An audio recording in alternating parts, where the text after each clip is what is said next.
प्रत्यक्ष कृष्ण चरितम, भगवान के कृष्ण के प्रत्यक्ष चरित्र जो हैं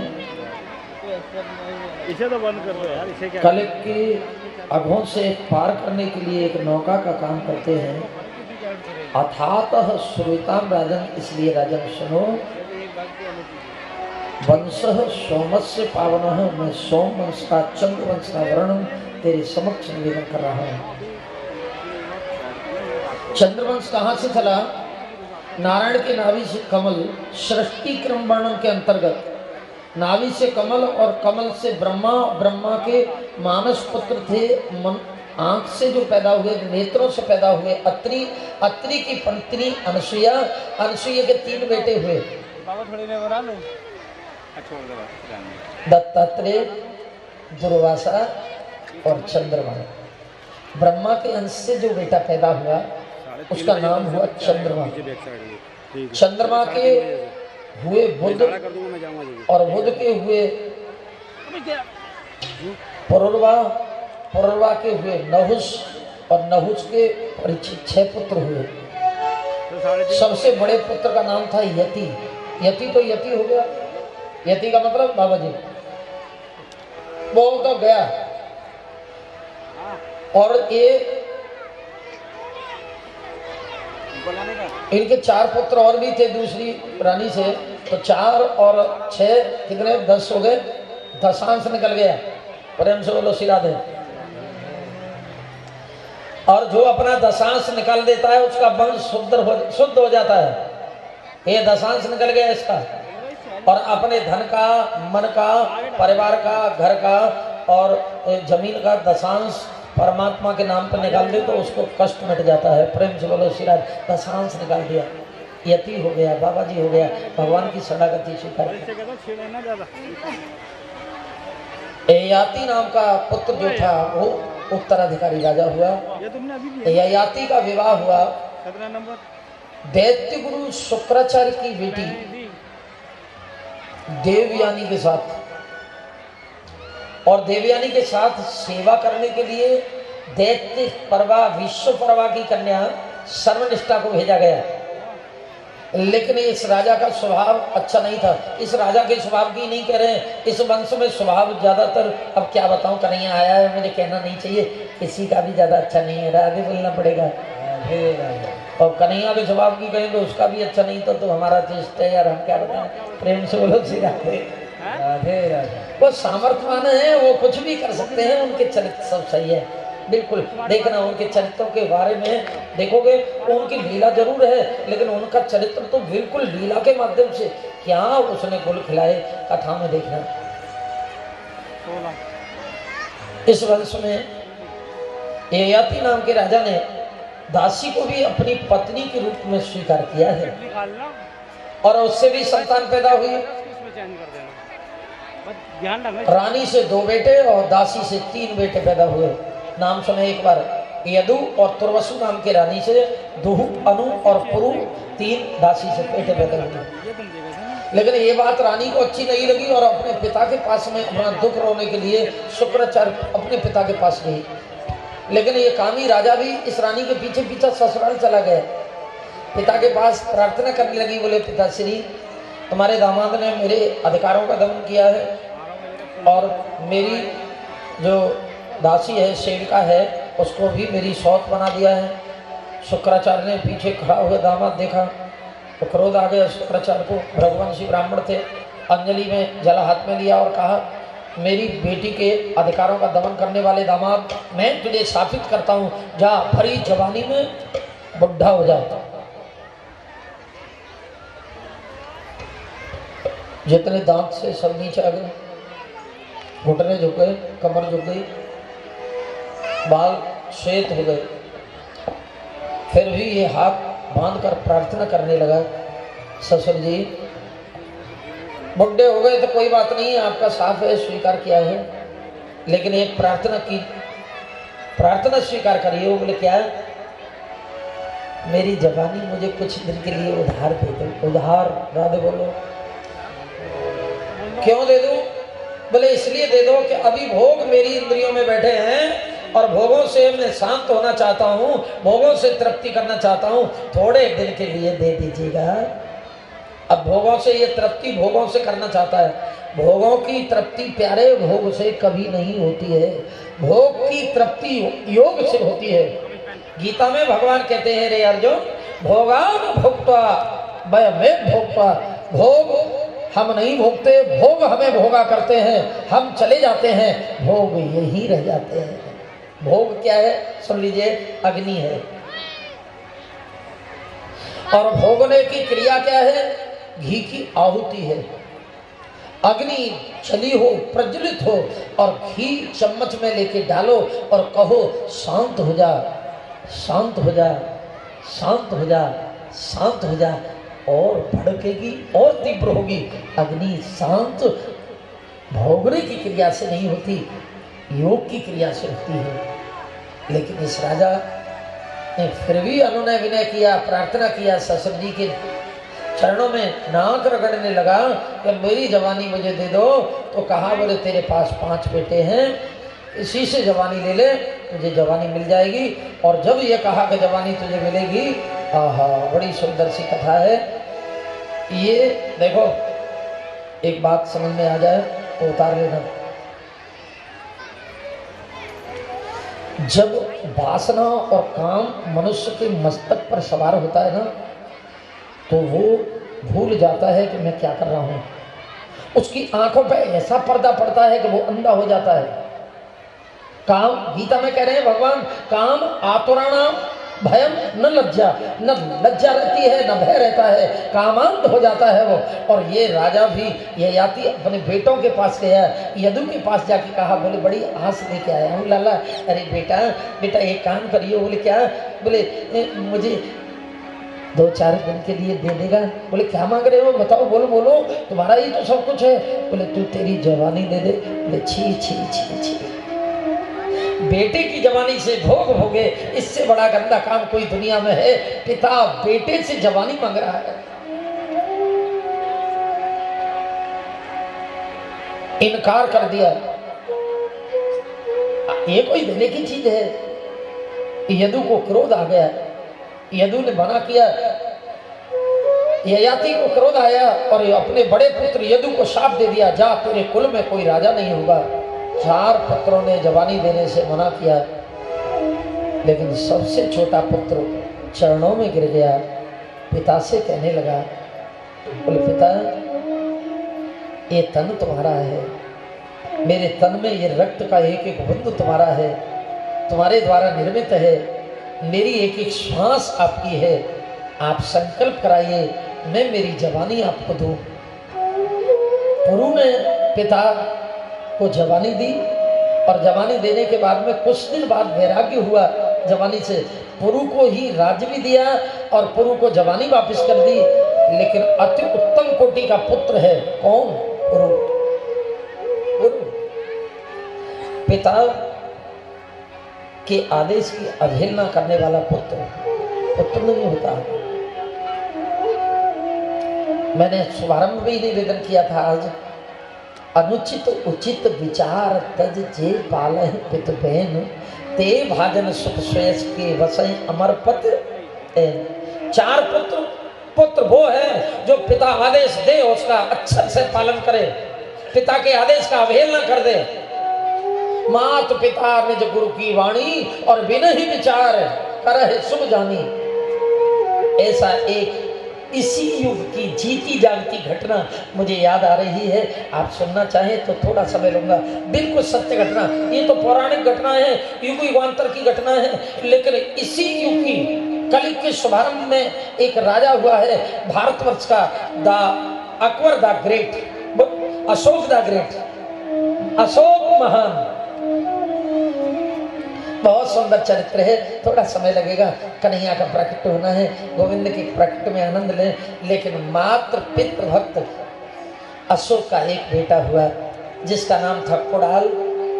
कुणाल बहुत सुंदर था, बहुत सुंदर इसके नेत्र थे, लोग इसकी ओर देखते थे, राजकुमार की ओर तो देखते ही रह जाते, इतना सुंदर नेत्र। लेकिन कुणाल की माता बचपन में इसे छोड़कर अशोक राजा की महारानी चली गई। स्वर्ग से धर गई। अशोक का बचपन कंगाल हो गया, भाई के द्वारा पाला गया। राजा उसे स्नेह माता का देते, लेकिन कभी रानी की याद महाराज को आती तो बेटा कुणाल बहुत सुंदर गाता था, सुंदर गीत सुना सुना के अपने पिता के मन को मोह लेता था, बहुत सुंदर। लेकिन देव योग से राजा ने संकल्प किया मैं विवाह नहीं करूंगा। नवयुवक राजा था, चक्रवर्ती राजा था, विवाह कर सकता था, लेकिन इनकार कर दिया। कल मेरे बेटे के साथ कोई अन्याय हुआ तो ठीक नहीं है, मुझे विवाह नहीं करना है, विवाह नहीं किया।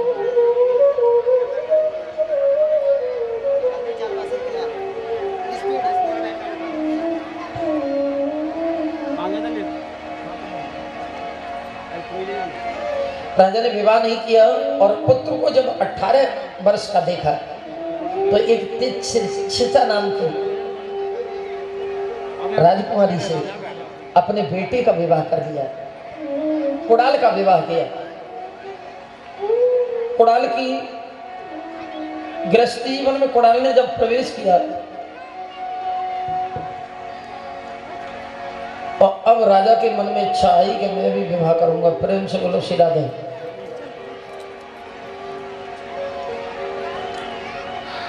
राजा ने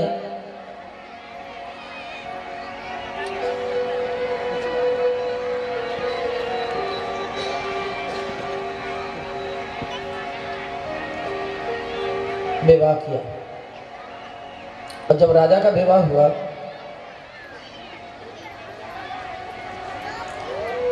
तो रानी ने अधेड़ उम्र के राजा को स्वीकार नहीं, और जब सुंदर उसके पुत्र राजकुमार कुणाल को देखा तो दासी के द्वारा अपने महलों में इस बालक को बुलाया, कुणाल को बुलाया गया। कुणाल से इस रानी ने कुछ कहना चाहा, इस कुणाल ने चरण पकड़ लिए, बोले तू मेरी माँ होती है माँ। एक कुणाल ये अपराध सर नहीं लेना चाहता, माँ है तू मेरी, क्या कहना चाहती है माँ?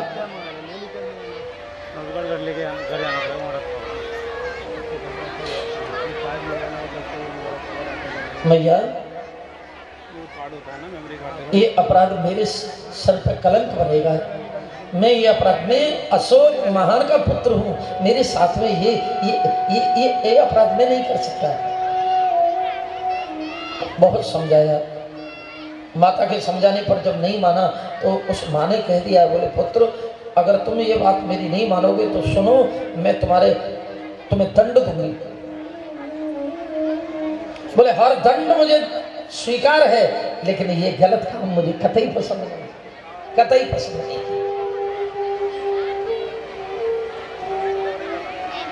चला आया। देखिए प्रथम रानी पति की सेवा में पूर्ण भूमिका निभाती है, लेकिन अधिकतर ऐसा देखा गया है कि राजा की किसी की भी दूसरी पत्नी आए तो उसको उस पति के साथ में पूर्ण सेवा में रत नहीं होती। और ये दूसरी रानी का भी यही स्थिति हुई, सारा काम काज राज का छोटी रानी के हाथ में। छोटी रानी ने 2 पत्र लिखे, एक कुणाल के लिए राजा की ओर से, बोले पुत्र कुणाल राज्य की सीमा पर विदेशियों ने हमला कर दिया है, इसी समय तुम्हें मैं आदेश देता हूं कि तुम पाटलिपुत्र चले जाओ और वहां देश की सीमा पर जाके सुरक्षा का कार्यभार तुम्हारे हाथों में है। तत्काल मेरे आदेश का पालन किया जाए। आप तुरंत पत्नी को लेकर तुरंत इस में पाटलिपुत्र जाइएगा। आपका पिता अशोक द ग्रेट, अशोक महान। दूसरा पत्र लिखा गया पाटलिपुत्र के जो सेनापति था उसके नाम पे, बोले मैं अशोक महान आपके लिए यह आदेश देता हूं कि मेरा पुत्र कुणाल देशद्रोही है, इसके नेत्र निकलवा के मेरे पास भेजे जाएं और इसे राज्य की सीमा से खदेड़ कर बाहर छोड़ दिया जाए। नीचे मोहर लगाई गई, राज आज्ञा है अशोक महान। दोनों पत्र भेज दिए गए पत्रवाहक के द्वारा। जब कुणाल को पत्र मिला तो तुरंत पितृ मातृभक्त था। ये कुणाल तुरंत ही आदेश का पालन करके पहुंचा पाटलिपुत्र, और वहां जाकर क्या देखा कि वहां सेनापति उस पत्र को पढ़ रहा था, और उस पत्र में लिखा था, नेत्रों को निकलवा के मुझे भेजा जाए और अंधा बना के राज्य की सीमा से बाहर छोड़ दिया जाए, मेरा आदेश है। बार बार सोच रहे ये मेरी गोदी में पला है, राजा ऐसा कर नहीं सकते, ऐसा क्यों विवश किया जा रहा है मुझे? क्यों नृप ने मुझको किया क्रूर कर्म से बाध्य, क्या इन राजकुमार से कोई हो सकता अपराध? समझ रहा युवराज मैं तुम्हें सताना पाप, जो मुझो बीतेगी व्यथा सह लूंगा मैं आप। जो कुछ होगा मैं देखा जाऊंगा, लेकिन ये गलत काम मैं तुम्हारे साथ कभी नहीं कर सकता। पीछे खड़े होकर पिता की आज्ञा के इस पत्र को पढ़ रहा था सेनापति कुणाल ने जब देखा तो डांटते हुए पत्र छुड़ाकर कहा, तुरंत मेरे पिता के आदेश का पालन नहीं किया तो मैं युवराज तुझे दंड दूंगा। आदेश देना पड़ा जल्लाद को, इनके नेत्र निकलवा के महाराज के पास भेज दी जाए। नेत्र निकलवा दिए गए, अंधा बना दिया गया कुणाल को, और राज्य की सीमा से बाहर छोड़ दिया गया। अंधा कुणाल, गर्मी का समय, पसीना आंखों में, घायल आंखों में लगता है, व्याकुल रहता है। इसकी पत्नी के साथ अनेक स्थानों पर घूमते हुए केवल भगवान का नाम जाप करता हुआ चक्रवर्ती राजा अशोक का पुत्र इधर उधर भटकता रहा। लेकिन वर्ष बीतने पर देव योग से नेत्रों से अंधा, अब इस राजकुमारी तो कुछ देख नहीं पाई। देव योग से ऐसी घटना घटी कि 1 वर्ष के अंतराल में वो अपने पिता अशोक की राजधानी में ही आ गया।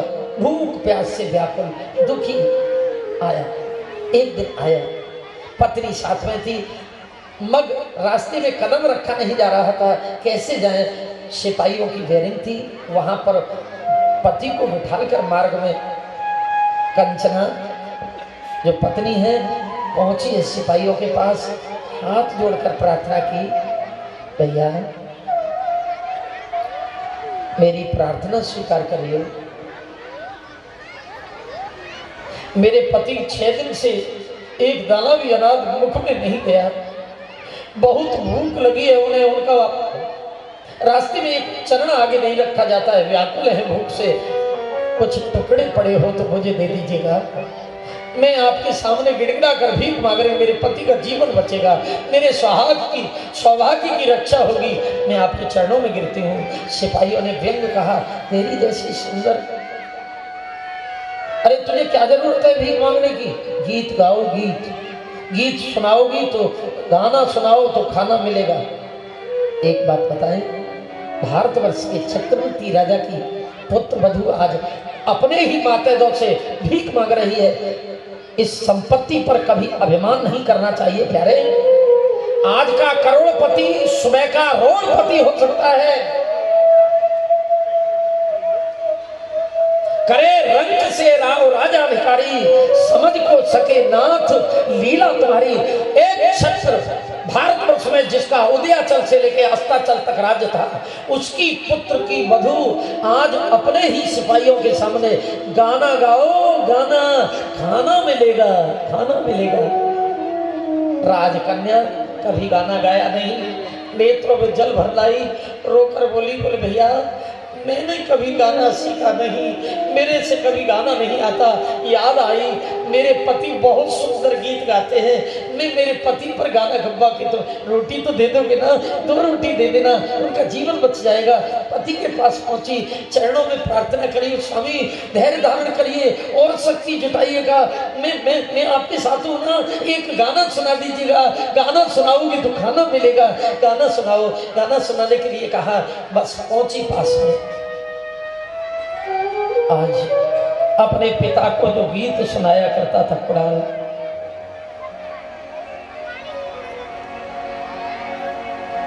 उसी गीत को आज माँ की याद भुला दिया करता था। उस गीत को, मधुर गीत को सुनाकर भूल जाया करते थे महाराज महारानी की वियोग की स्थिति को। आज कुणाल ने अपने ही सिपाहियों को, वो अंधी आंखों से कुणाल खड़ा है, पहचान नहीं पाए लोग। मलिनता थी, सारे शरीर मलिन था, धूल धूसरे शरीर, कभी नहाना धोना बनता नहीं था। कुणाल को पहचान नहीं पाए।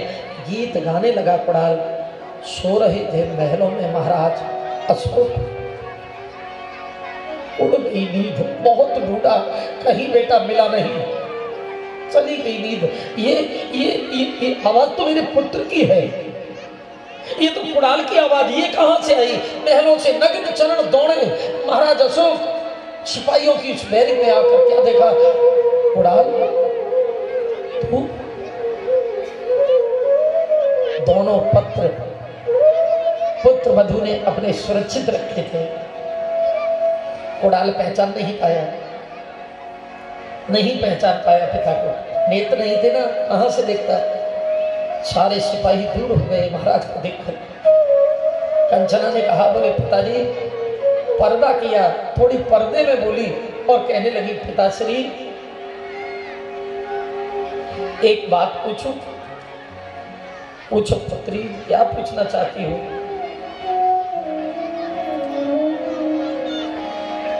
Hello, Radhe Radhe. Radhe. Kantivari Patel municipal cooperation Ahmedabad से पधारे हुए हैं। डॉक्टर नरेंद्र भाई शाह ममता हॉस्पिटल चांदोड़िया से महाराज जी के दर्शन के हेतु उपस्थित हुए हैं। कांतिवरी पटेल म्युनिसिपल कॉर्पोरेशन अहमदाबाद से आए हुए हैं और डॉक्टर नरेंद्र भाई शाह ममता हॉस्पिटल चांदोड़िया महाराज के दर्शन हेतु उपस्थित हुए हैं।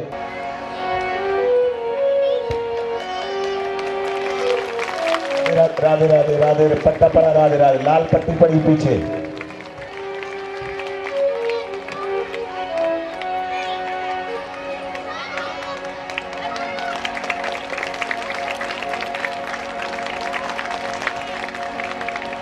श्री राधे।